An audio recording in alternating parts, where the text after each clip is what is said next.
But coming back to workplace wellness, because that's something we're both very interested and passionate about, you then came to Australia and you stepped into a role with a company that I think a lot of people are familiar with the name, but I learned something about the whole company ethos that I was really impressed Ah, with. But tell us about your next move because that's where you've been for most of the time since then, up until a week or two ago. that's correct. That's correct. So I want the organisation that you're talking about is Bosch, the German company. So I won't speak on their behalf because, as you correctly said, I stepped away a couple of weeks ago from a fantastic organisation that are doing some great things. And I imagine what you're talking to is the fact that they're owned by a charitable foundation, Yes. and that's not something that that Bosch choose to publish. It's part of the company's constitution, which has came down from Robert Bosch, who died in 1943. And Bosch's ethos is invented for life. So all the products, all the services that they provide with a view to improving the quality of life.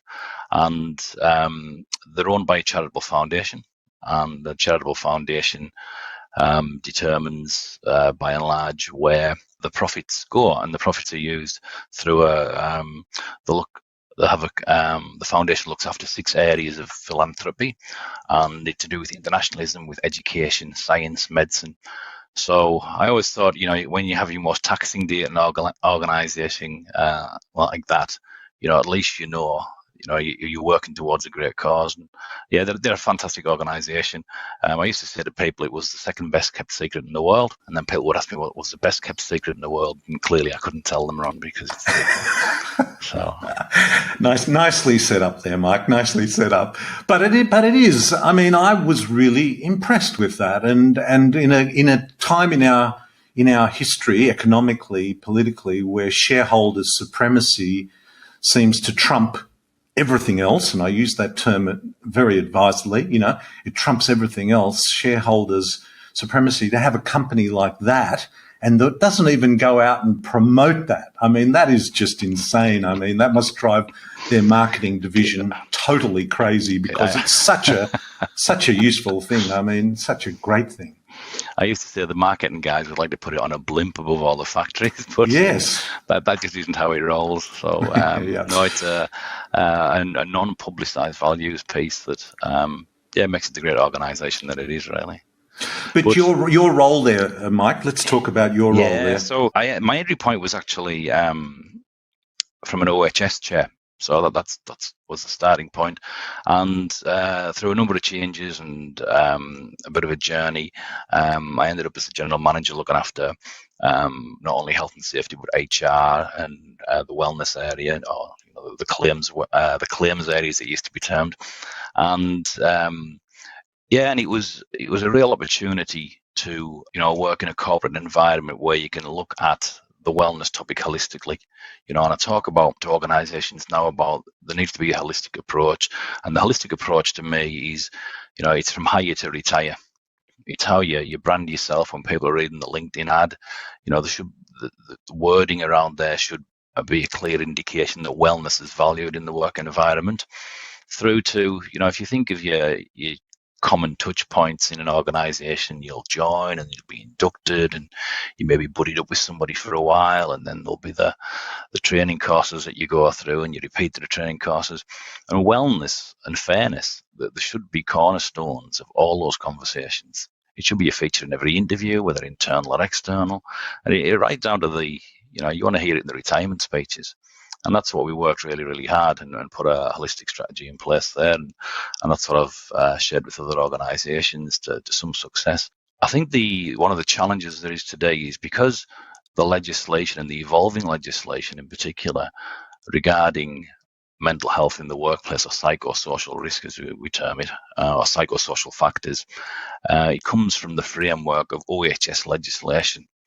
So it's clearly an OHS problem. So we'll give it to the OHS teams, bless them. By the time it gets to an OHS topic, the damage has been done by and large from a wellness point of view. It really needs to be all the factors I mentioned earlier, that if people think or people know that in an environment where fairness is valued and they can have an open conversation, that is much more effective than the bowls of fruit on a Friday. Mm. And many years ago, I went to an organisation. So I was briefly a consultant for a while when I first came to Australia, prior to working for Bosch. And I remember going into one organisation, and the general manager proudly told me that they have fruit on Fridays. So, yeah. Now, you've used the word holistic a few times, and I think the idea of a holistic context overlying everything that happens within a company. We've explored this theme, obviously, holistic, something I'm very passionate about, and I've spoken to a guy, Alan Savory, is a mentor of mine, who talks about holistic management and says overlying every decision that governments, corporations, individuals make should be a holistic context.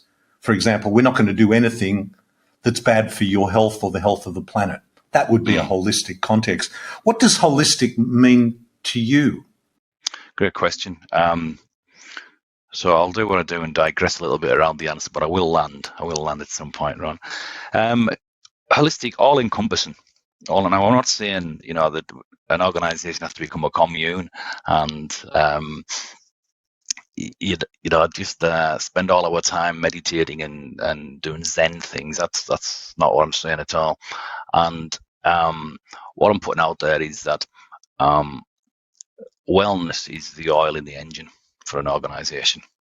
We'll have an organisation with parts that come into contact with each other and perform certain activities, but without the oil around the engine, it's going to be a fairly short and quick end. So holistic, I used the term earlier from hire to retire, and it is every touch point through the cycle of the employment experience. The one I would focus on mainly, who decides on what is the scope of that holistic approach, and it starts with the top. It starts with the senior person in the organisation, and it's quite a challenging conversation in many ways, because when you go to an organisation and you talk about the culture around wellness, you're talking to probably the person who's under the most pressure in the organisation. And I often I've got a bit of a soft spot really around executives, because they've got really, really difficult jobs, really, really stressful jobs. And you can be talking about, the facts and the figures and what it looks like to an organisation. And they're not only having to listen to the conversation from, the organisational point of view and the strategic point of view, they could be thinking, gee, you're talking about how I feel when I go home. So it's really, and leadership traditionally, it's a strong position, and you've got to stand up and you've got to be at the front of the boat and you've got to point the direction. Where's the permission to be vulnerable there? So I spend a lot of time, I do executive coaching as well, and helping executives just to give themselves a break, and acknowledge that they're also human and in a significant position. The argument around the business case around and the ROI on wellness in the workplace, it's a no-brainer. It's the numbers, and I'm happy to talk to the numbers. But the people that you're asking to make those decisions, let's just bear in mind that they have Mondays and Fridays as well. Yeah. No, well, I think that is one of the barriers that a lot of HR people encounter. And it's ironic, really, because, as you say, the managers are often the most stressed of all, the leaders, the executives, is buy-in, leadership buy-in.